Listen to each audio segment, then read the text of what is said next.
Assad n'aime pas l'indifférence israélienne par rapport à ses déclarations. Le président syrien fait retentir pour la millième fois les tambours de la guerre, cette fois-ci lors d'une interview à un journal du Koweït.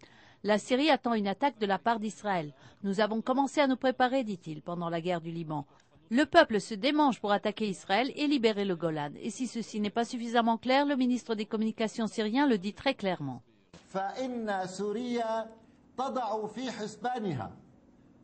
إمكانية مغامرة إسرائيلية عسكرية عليها طبعا ولذلك فإننا في سوريا نتهيأ ونتأهب لكل طارئ ولكل نية قد تنويها إسرائيل للعدوان علينا.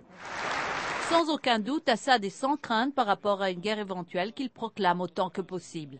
La guerre du Liban est interprétée en Syrie comme une défaite totale d'Israël.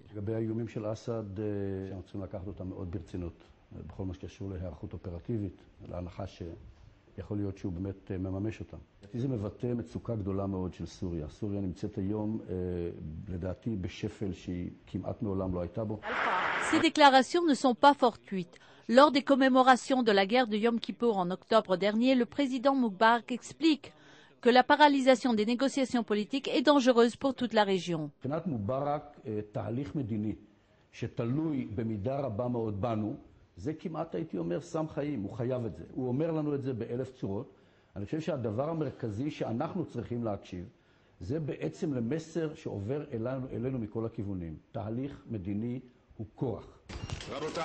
Les pressions diplomatiques continuent à peser sur Olmert avec son voisin au nord qui veut frapper, le voisin du sud qui lui dit de faire attention et à la maison veut savoir quelle est sa politique par rapport aux Palestiniens.